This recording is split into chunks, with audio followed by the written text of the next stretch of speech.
केवल दशमी, चाहे उजाला की हो चाहे अंधेरे की। कौन से महादेव का नाम लेना है?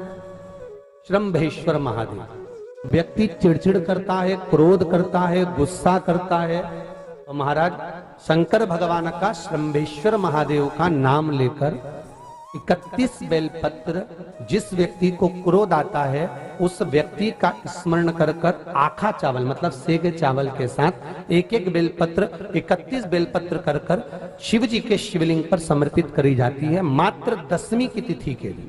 केवल दशमी, चाहे उजाला की हो चाहे अंधेरे की। कौन से महादेव का नाम लेना है?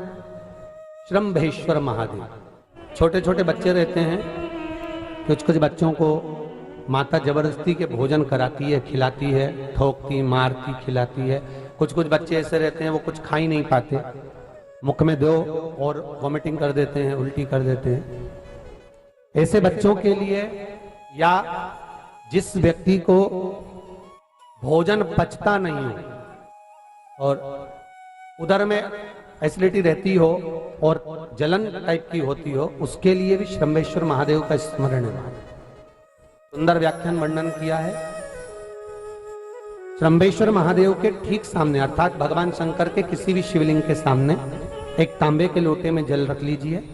तो जल के अंदर 3 बेलपत्र डाल दीजिए, एक पीपल का पत्ता डाल दीजिए, शमी के 11 पत्ते कलश को छुआकर शंकर भगवान के शिवलिंग पर श्रम्भेश्वर महादेव के नाम से चढ़ा दीजिए। उस जल को उठाकर ले आइए, एक रात्रि तक घर के अंदर रखना है।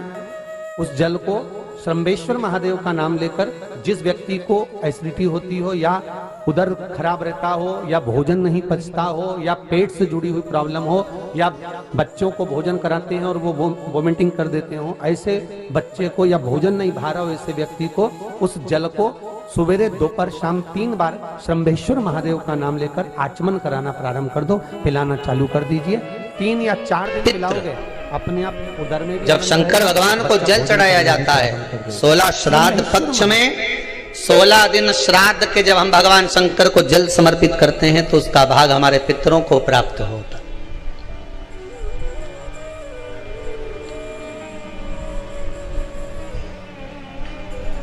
केवल 16 श्राद्ध के दिन ही ऐसे होते हैं जिसमें शंकर भगवान को जल में दूध मिलाकर चढ़ाने की जगह दूध भले 1 चम्मच चढ़ा रहे हो पर अलग से चढ़ाओ, कच्चा दूध अलग से चढ़ाओ, उसके बाद भले तुम जल चढ़ा दो, पर लोटे में जल में दूध मिलाकर 16 दिन श्राद्ध पक्ष में नहीं ले जाना।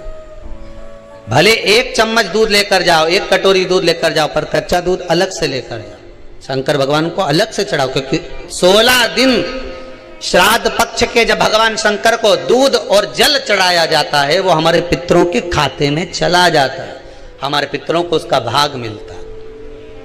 इसलिए शंकर भगवान को कच्चा दूध भी चढ़ाओ तो पानी में मिलाकर नहीं, एक अलग से 1 चम्मच ले जाओ, भले फिर शिव जी को चढ़ा दो, भले एक छोटा सा कटोरी में ले गए चढ़ा दिया, जल ले गए चढ़ा दिया।